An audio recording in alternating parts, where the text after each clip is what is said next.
Сайн байцгаана уу? Санхүү эдийн засгийг сургуулиас хөтөлбөрийн явуулдаг Пүүлкаст маань та бүхэндээ ээлжид дугаараараа хүрэхэд бэлэн болсон байна. Тэгэхээр өнөөдрийн манай зочноор Санхүү эдийн засгийг сургуулийн санхүү удирдлагын тэнхимийн банкны ангийн оюутан Халингоо маань оролцож байна. Сайн байна уу? Сайн байна уу? Энэ подкастыг сонсож байгаа та бүхэнд бас энэ өдрийн мэндийг хүргэе. Тэгэхээр хоёулаа өнөөдөр мэргэжлээ сонгохоор зэгч байгаа дүгнэртээ зориулаад бас мэргэжлийнхаа талаар бяцхан танилцуулга хийцгээе. Мэргэжлийнхаа онцлогийн талаар дурдаад хэлвэл. Би болохоор банкны ангид суралцдаг, банкны удирдлагын чиглэлээр суралцдаг байгаа. Тэгээ манай банкны удирдлага гэдэг мэргэжил маань болохоор ерөнхийдөө бол банкны удирдлагын шийдвэр гаргалтын хүрээндх тий хөрөнгийн нөөц зүйр ашигтай төлөвлөлт, хуваарлалт, мөн тэгээд нягтлан бодох бүртгэл тий банкны нягтлан бодох бүртгэлийн аудит хийх, мөн тий судалгаа шинжилгээ хийх дээр тулгуурласан тийм мэргэжил байгаа. Бас яагаад энэ мэргэжлийг сонгох болсон бэ? Энэ ингээд яриул амар хартуух болно. Тэгээд ер нь бол багасаа эмч болно гэж боддог байсан. Тэгээд манай гэрийнхэн ч гэсэндээ амар ер нь чи эмч болоо, манай гэрт эмч байхгүй гэдэг амар тэгдэг байсан аахгүй юу. Тэгээд ингээ хүмүүс ч ингээ харангуйта чи энэ айгүй юм зөөлөн царайтай юм чинь ингээ цагаан халаад өмсөд эмч болох бах те гэд ер нь амар их ярьдаг байсан. Тэгээд байжгаад ингээд баг байхад нөгөө манай гэрийнхэн эмээ ингээд нөгөө тэтгэврээ авчаад надад амар мөнгө тоолуулдаг гэсэн аахгүй юу. Тэгээл за энэ хэдэн төгрөг байна яг байна тоолтой гэл. Яг тэгээд тэнийг нь тэгж тоолж явж байгаа л за энэ мөнгөтэй холбоотой мэрэгчлэлтэй болох юм байна гэл бодож байгаа л. За тийм яба болт юм уу гэд бодож ирсэн. Нэг л яба биш ээ. Надад бол тохирохгүй шиг байна гэд. Тэгэж юу ажиж агаад харж агаад нөгөө яг банкны хөтөлбөр гэд тустай байдгийг бол мэдсэн. Тэгээд тэндээсээ ингээд харж агаад судалж агаад санхүү эдийн засгийнхаа их сургуулийн банкны ангийг сонгоод ороод ирсэн шүү дээ. Бас одоо 4 жилийн мэргэжлийг ингээд эзэмшээ төгсөд гарч ийн ямар хуу зан чанартай хүмүүсийг ер нь бас энэ мэргэжлийг эзэмшүүл зүгээр гэж харж ийн байж тахад. За юу яг ямар хуу энэ дээр гэж бол би бол хэлж чадахгүй. Ер нь л хүн энэ хүснээр л тий сонгоод ингэ явчих болно.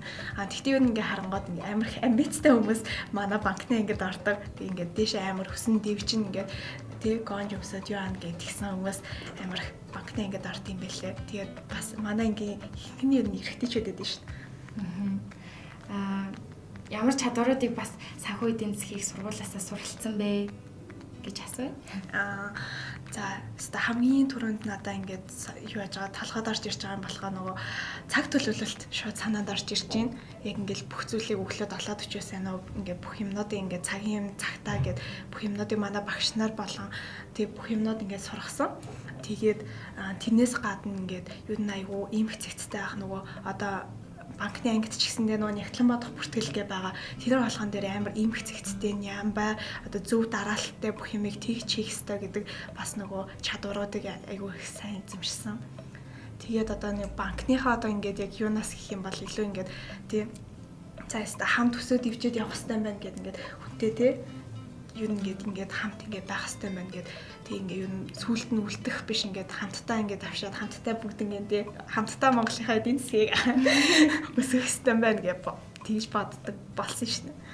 Яалтчгүй би ч гэсэндээ цаг төлөвлөлт гэж бас хамгийн түрүүнд хэлэх юм байна. Яа тэгэхээр анх оюутан болоод өөрөө хичээлийнхаа хуваарийн цагийг хичээлүүдэд сонгож цагаа зохицуулахаас эхсүүлээд цаг төлөвлөлт бол маш чухал чадвар болж биднэрт үлдсэн байна.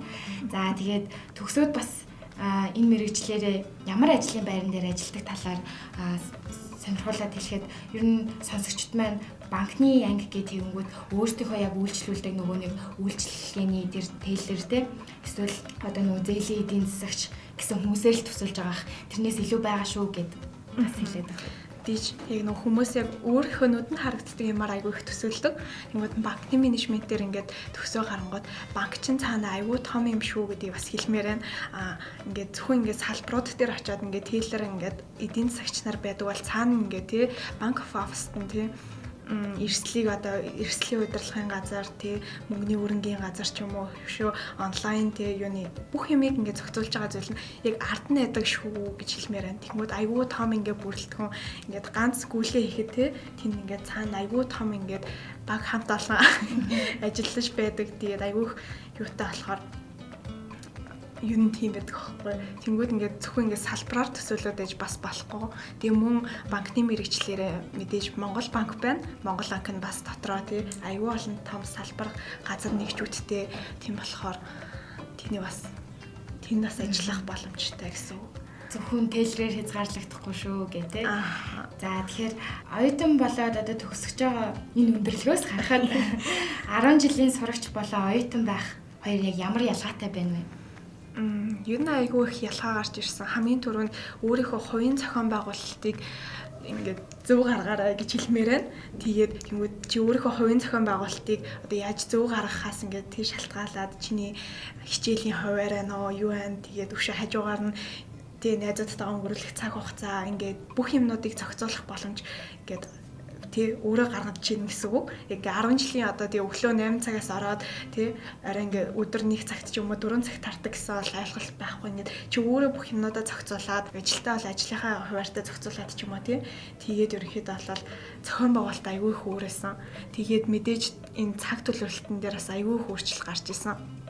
Тэгэл нөгөө яад штэ тийм мим байд штэ 10 жил багш нар чиний хойноосгүйгээл их сургуульд орсон чинь чи багш нарын хойноосгүйгээл гэх тийм юм байдаг. Ер нь бол тэнтэй төстэй. Гэхдээ манай сургууль бол ер нь багш нар нь айгүй бас юу байдаг болохоор бас гайгүй. Тийм ер нь бие даалттай тийм яг өөрөө бие дааж амар хийх юм амар гарч ирдэг. Тийм болт юм байлаа. За тэгэхээр хоёлаа бас зөвлөмж болгоод шинэхэн оюутан болж байгаа дүүнэртээ бас захиж хэлэх зүйлс байна уу? За энэ подкаст хийснээс хойш ялаад цаг төлөвлөлт тэгээд зохион байгуулалт, хувийн зохион байгуулалт гэдэг бол маш чухал юм байлээ шүү гэдгийг амар хэлмээр байна. Тэгээд манай сургууль яг ороод ирэх юм бол ингээд айгүй гоё дотроо амар олон клубүүд байдаг, багш нар нь амар гоё суралцах орчин гэх юм одоо тэр юугаар бас амар гоё хангагдсан манай BGC-ийн өргөтөл байдаг. Тиймэрхүү юмуд байдаг болохоор ингээд ямар ч юугаад ороод ирвэл манай сургуульд ороод ирвэл айгүй ингээд гоё юмнууд бол байдаг. Тэгээд зөвлөгөө олоход бол хэлэхэд бол ер нь эхний 2 одоо семестр ч юм уу курсээ ингээд хүүхдүүд алдах гадаг талтай дөнгөж оюутан болоод ороод ирж байгаа болохоор юугаач мэдхгүй шантрах уу яага тэгээд тиймэрхүү үедээ бүгднийг нэгэ чаднаа даван туулнаа гэд гараад ирээрэй л гэж хэлмээр байна. Тэгвэл ингээд цаашаа яг өөрийн чинь мэрэгжлийн хичээлүүд гоё хичээлүүд ороод улам сонирхолтой болоод тийм байдаг болохоор ер нь эхний 2 семестр курс 2 курсээ хизээж бити ингээд дунд нь ингээд завсартаж алдаарай. Нэмж хэлэхэд бас ер нь суурь болгож үзэх шаардлагатай хичээлүүд гэж бас байдаг. Энэ миний мэрэгжилтэй хамаагүй хичээл биш дээ гэд ер нь салгацах гэдэг тохиолдол яалтчгүй сайн сурдаг хүүхдээсэн ч байдаг.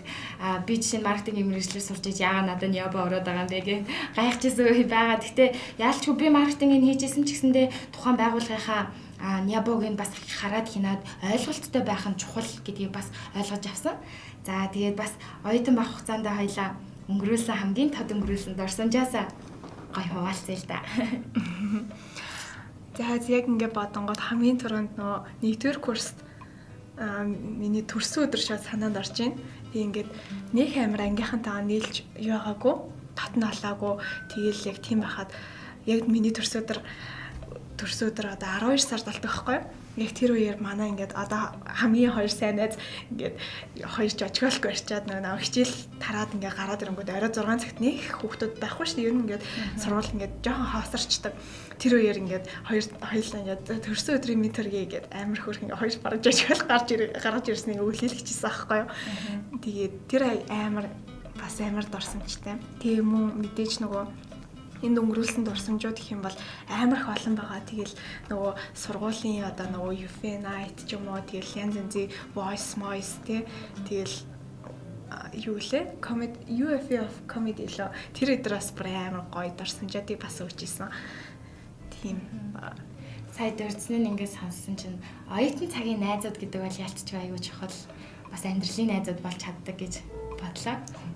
За тэгэхээр өнөөдрийн манай энэ хүү подкастэнд хүрэлцэн ирээд бяцхан зөвлөмжүүдийг өгөөд хамтдаа байсан халингуудаа маш их баярлалаа.